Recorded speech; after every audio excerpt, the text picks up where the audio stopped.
Donald Trump has proven if you attack him, he will not let it go and he will fight back. He's still going after Hillary Clinton for calling half of his supporters, quote, a basket of deplorables. Most recently, in his speech last night in Asheville, North Carolina, where he accused Mrs. Clinton of running a hate-filled campaign, and he didn't stop there. Have a listen. She talks about people like they're objects, not human beings. She called these Americans every name in the book: racist, sexist, xenophobic, Islamophobic. She said they were not even American. Never in history has a major party presidential candidate so viciously demonized the American voter. I think he meant to say xenophobic, but funny that he mentioned demonizing and hate-filled speech, because that's how his campaign has been described by a lot of people. Here are just a few of the things that he has said about Mexicans and African-American people, just to refresh your memory. When Mexico sends its people, they're not sending their best.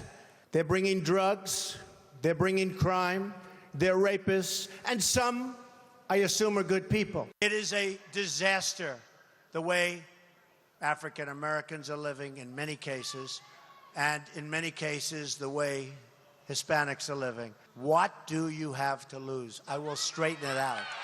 I'll bring jobs back. We'll bring spirit back. We'll get rid of the crime. You'll be able to walk down the street without getting shot. This judge is giving us unfair rulings. I'm building a wall, okay?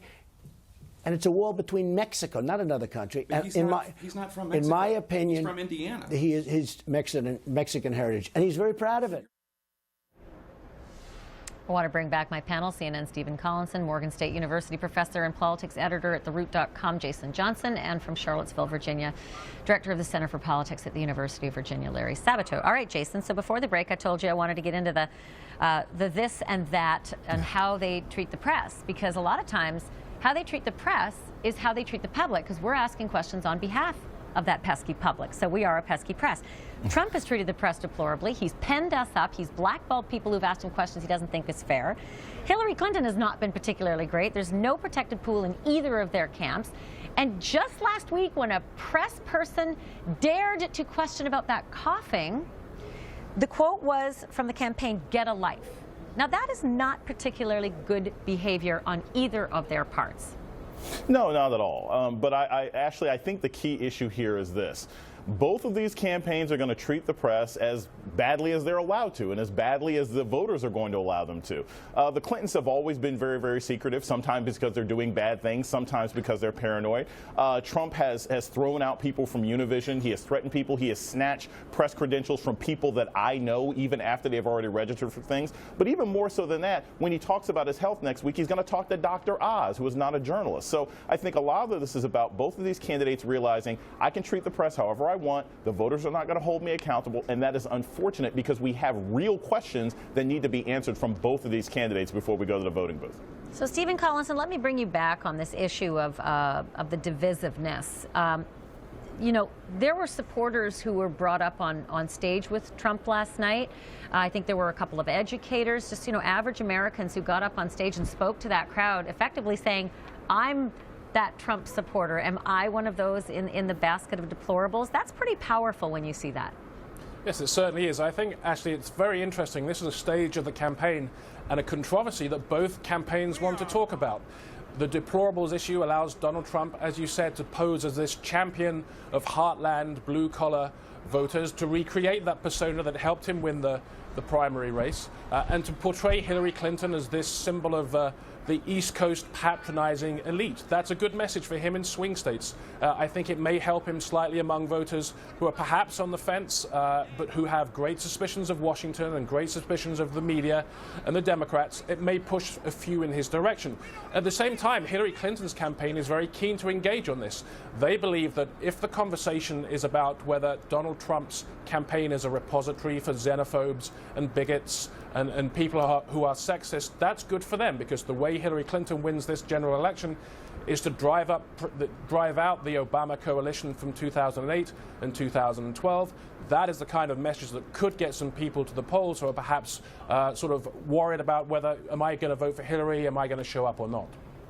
So, Larry, you know, if you were watching last night, there was a lot of video of a Trump supporter in the crowd who appeared to attack a protester, really physically. I mean, choke and punch one of the protesters. We've seen this in the past.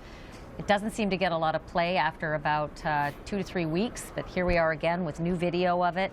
And I'm just wondering if you have that kind of thing compared to a video of Hillary Clinton calling, you know, half of Trump supporters a basket of deplorables. What happens with the undecided voters? Like what in this election cycle, and it's hard because it's hard to compare this to any election cycle, what happens with undecided voters who see ugliness like this on both sides?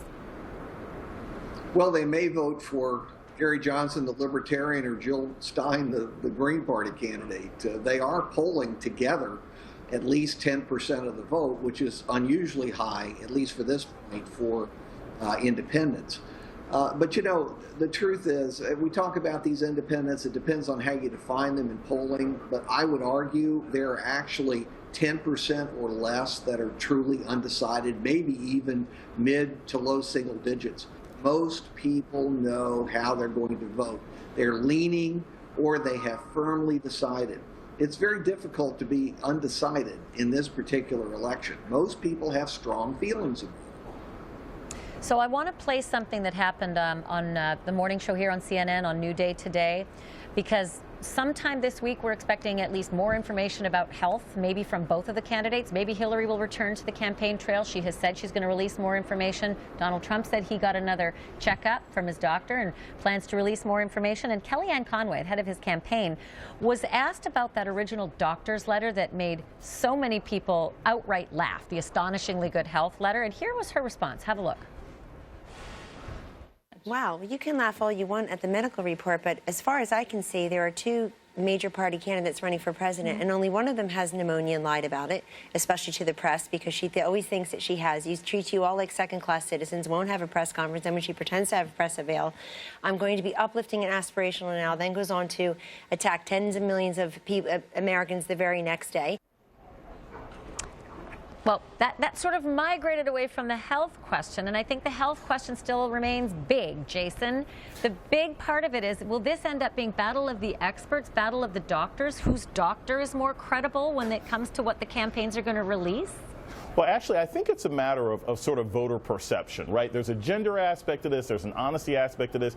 You got to remember, for a long time, Trump surrogates, people like Alex Jones and Breitbart, they've been saying that Hillary's sick, that she's unhealthy, that she's got a body double. I mean, they're basically saying that the Democratic campaign is Weekend at Bernie's, that this woman like passed away months ago and they've just been propping her up to win the White House. So this plays into a notion of a dishonest federal government that works for Donald Trump. But I think on a practical level, most people don't care. The president doesn't have to lead us into war against the Vikings. They're not fighting off an alien invasion. As long as it's not cancer, as long as it's not life-threatening, I don't think most voters' opinions are going to be changed one way or another. Now, if Hillary Clinton collapses during a debate, that's one thing. But as long as she can continue the campaign in a couple of weeks, I don't think it's going to change anything. So that's Jason Johnson with the 50 is the new 70, 70 is the new 50 argument. I disagree with you. Exactly. I say when you're 68 and 70, people are starting to ask about, you know, all sorts of things. Hey, Jason, thank you. Appreciate it. Stephen Collinson, thank you as well. And Larry Sabato, appreciate it. Thank you, guys.